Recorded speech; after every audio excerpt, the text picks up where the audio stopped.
Hi, Coach. How you doing? Doing fine. How are you enjoying your off season? It's been okay. Been working on some stuff. Hopefully get everything in time, ready for start of next season. What have you been working on so far? At the moment, we're adding a new player, and then we're also going to be adding a new assistant coach. So that's been the search recently. How's your search for the assistant coach been? It's been good. There's been a lot of applications, a lot of people that are qualified, some that are not so qualified. So at the moment, it's kind of filtering through all of them and seeing who would be the right fit for us. Do you have any potential candidates? Potential candidates, some coaches that's been in Pacific last year or this past year. So potential option, and then we have a couple of Europeans and South Americans also. There are potential options. Why have you decided on looking for an assistant coach? In terms of workload, it's kind of just a necessity to have someone that can help me out and also help with the team. It just becomes quite difficult to balance everything strategically and be able to focus on players individually as well. And then with that, adding on the analytical side as well as the anti-strat of opponents, just in terms of workload, another person is needed. What are you looking for? Like what aspects? Like what do you look for in an assistant coach? There's quite a wide variety of factors to take into account, but it's definitely someone that needs to be good with people, to have the social skill, but also the know-how in game. So for myself, a big part that I'm looking for in an assistant coach is someone to bounce ideas off, someone that can bring their own ideas as well and be able to work together on those ideas, that are willing to sacrifice some of the ideas and also being able to bring another pair of eyes and just bring new opinions so that we can discuss it together and see if we can get to the best opinion. Nice. How was the team progression? So kickoff was really short, just because of 2 matches only. So it was quite hard for us to learn at what level we were after kickoff, going with Genji really closely. And of course, at that point, we didn't really know what type of season Genji was going to have. So to be able to know where we're going to stack up against the rest was difficult, because up until that point, we've put in a lot of practice and a lot of work, and we felt like we were in a pretty good space with the new players that we added. And we felt like we were improving quite rapidly.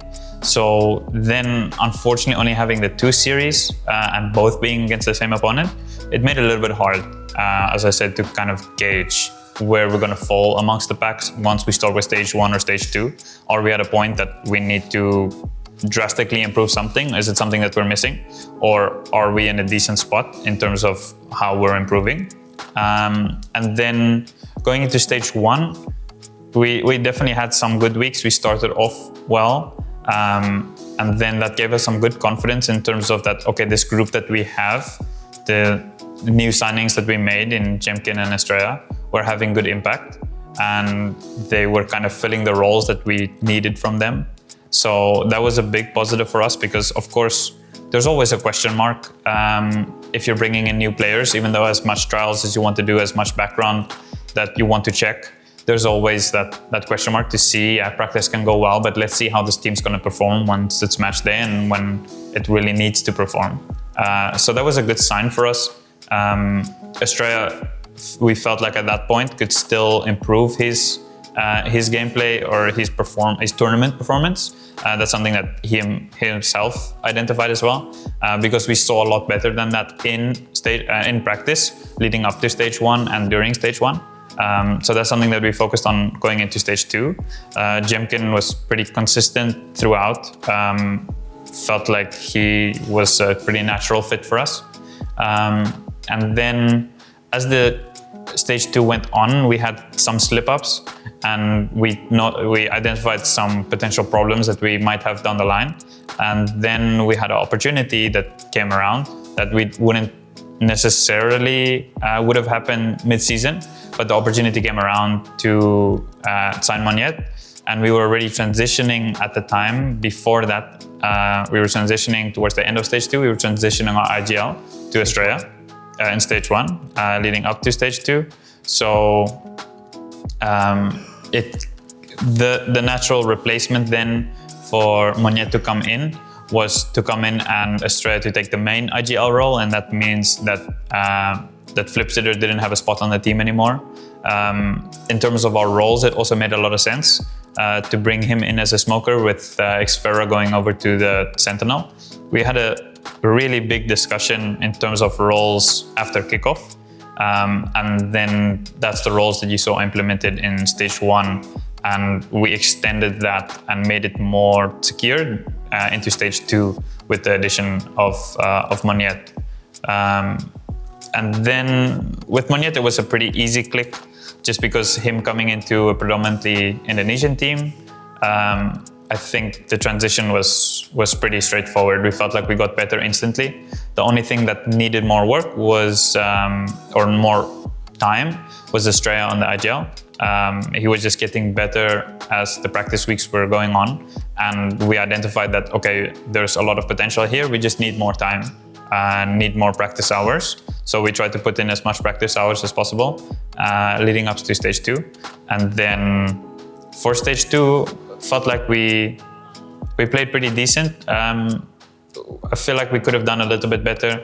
We had the slip up against Talon, and that was a really important series for us to be able to put us in a good spot for playoffs.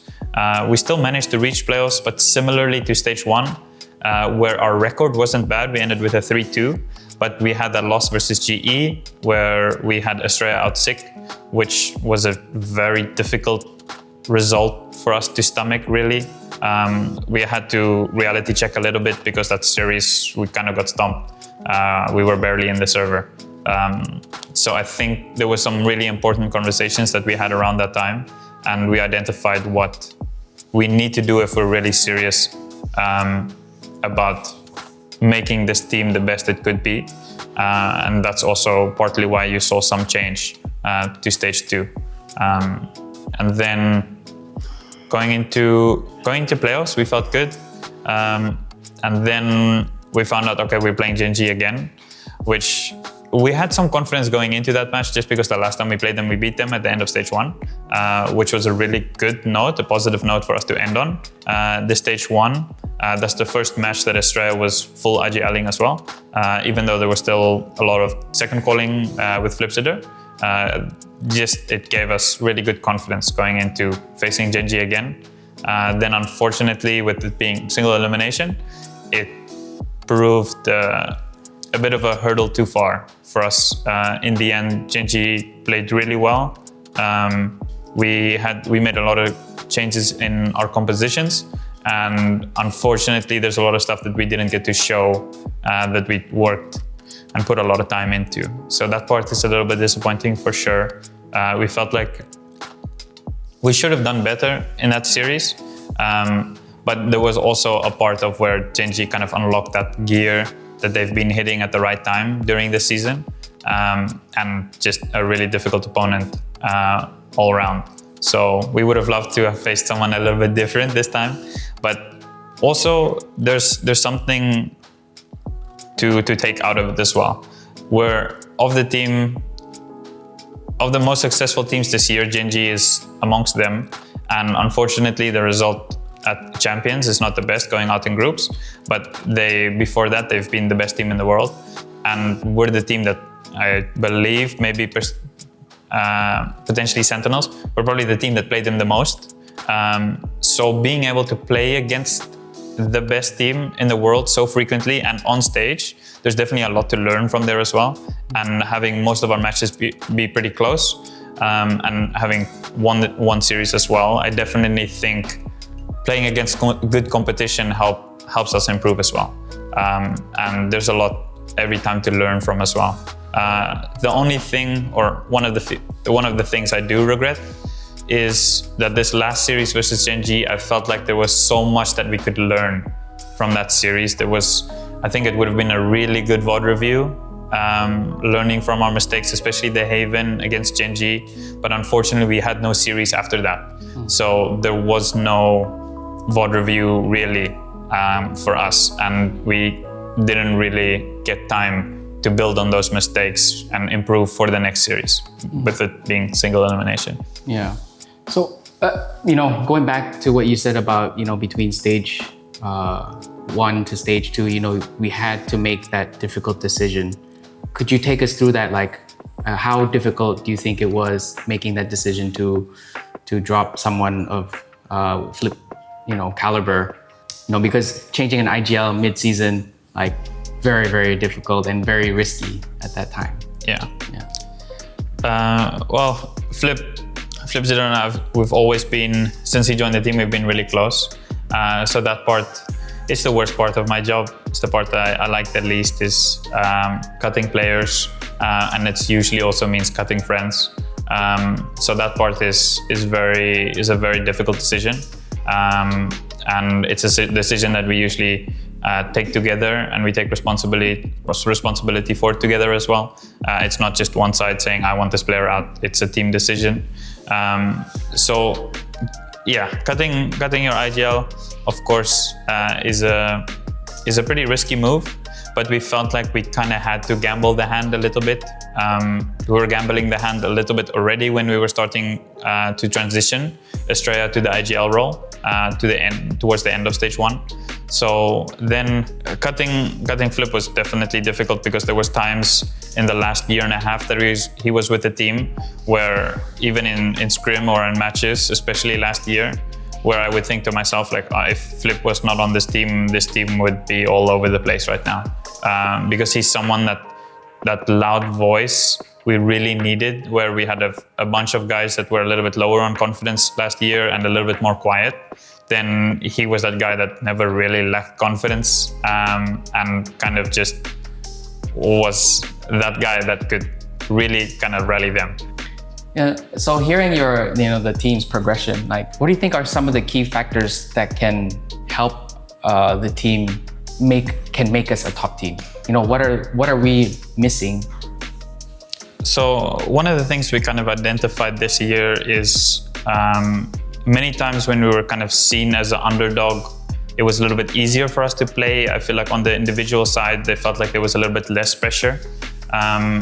So then going into matches where you are the favorite, there's a different type of pressure, where we need to at times handle that pressure of being expected to win better, and not slip up against teams where we are the ones the odds are in favor of.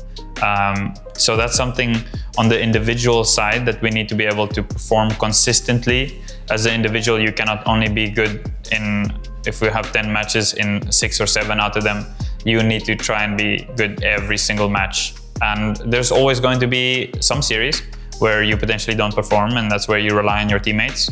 But we need to make sure that we're still being as consistent in those games as possible. And that comes from outside of the game usually. We need to be consistent in terms of our lifestyle, in our practice, how serious we take it. These are all things that help us with consistency in our officials, in our matches. So that is something that we're looking to improve always, how they kind of look at practice and how they look at everything outside of the game, and understanding that all of these things carry over into our match day. And it's not just a switch that you can usually just turn on and say, okay, today I'm going to play well, or I'm going to be mentally stable. You need to practice these things throughout the season.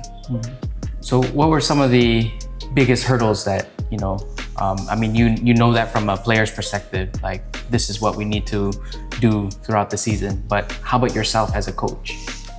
Also, this year was quite difficult in terms of juggling all the different things with a lot of meta changes, being able to know when to take the risk of changing something and when to stick to it. This year I tried to have a lot more player involvement in terms of compositions and things like that. So I do think it's very healthy that everyone takes accountability in what we play and what everyone wants to play. I do think it's really important. I think there's potentially some stuff where I could have pulled the plug earlier, potentially. But I do still prefer that not forcing a composition on the team or not forcing something on them if they are really not capable of executing that plan, but still pushing if I feel like they could potentially do it and at the time they don't necessarily realize. There's that balance between pushing them and also helping them be comfortable and be able to play their game. What do you think is the last ingredient that we need, or last ingredient that we need that can help us become a great team? So for us, we're always looking for players that of course have good aim, which is important, but then also something that we were lacking at times last year or this past season is having a lot of ideas and a lot of, especially on the initiator role, taking initiative. That is something that we need in upcoming player for the team, and that is something that is one of the main criteria that we're looking for. So just being able to take control of the situation when it's needed and not having to rely on the IGL to make that come for you, being very proactive, really, in terms of what you want to do. A lot of people say, it's best to just have team stability, right? And, we can see the potential of our team in stage 2 can be so high, right?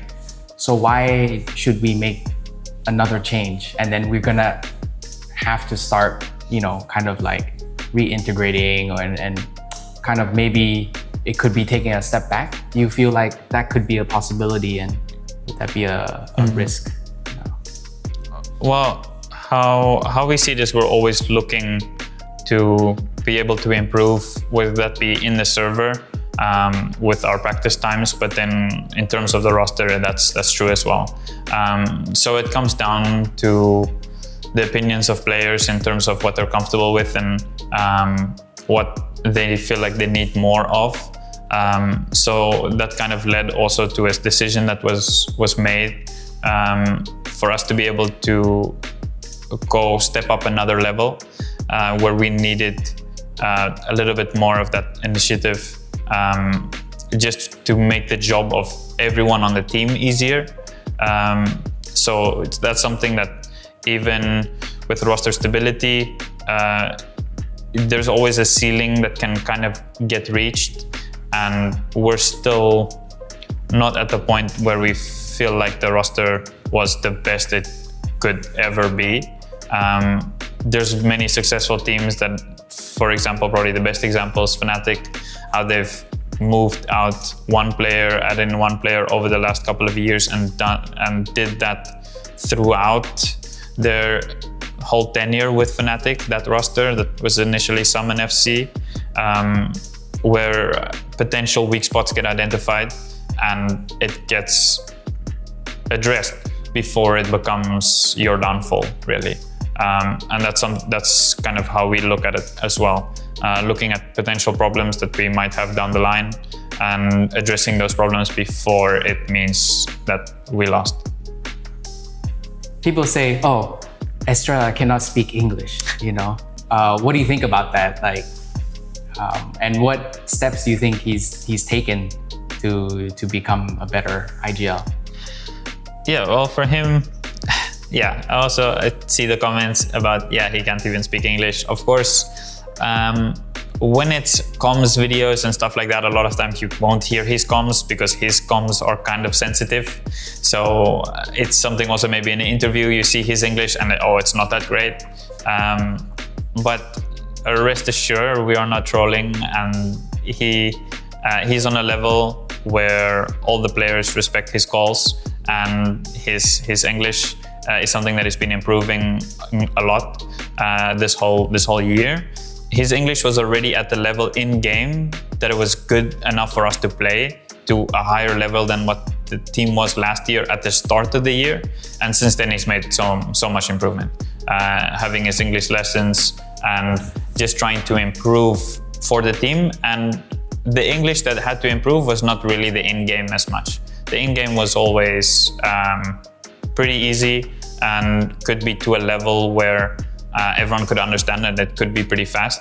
The English that needed improving was outside of the game in terms of VOD reviewing, where we can go more in depth and that there's no misunderstanding there. And that now is something that's a lot more fluent and fluid for us as a team, going through VOD reviews a lot faster and not worrying about any language barrier. So every player also on the team, including him, is there because the players want him there as well. They see the value in him as the IGL, and they believe in his calling. So that is the reason he's still with us, and he's our IGL. Okay, then I think maybe we're just gonna wrap up. Do you have any messages to the fans once again? Well, in similar content pieces that we've done at the start of the year, we said that we want to be able to not be the middle team, just be middle of the pack and be bang average. Our goals were to able to beat the big teams and create a team that you feel is capable of competing against the best in Pacific and going on to potentially win Pacific. And that's our goal as well. I believe we took a step in the right direction this year. Unfortunately, we fell short in terms of our own expectations, most likely our fan expectations as well. But this is something that we're committed on improving what we did this season. We're looking to go a step further coming up in the 2025 season, and we are not satisfied with just being better. We want to be winning.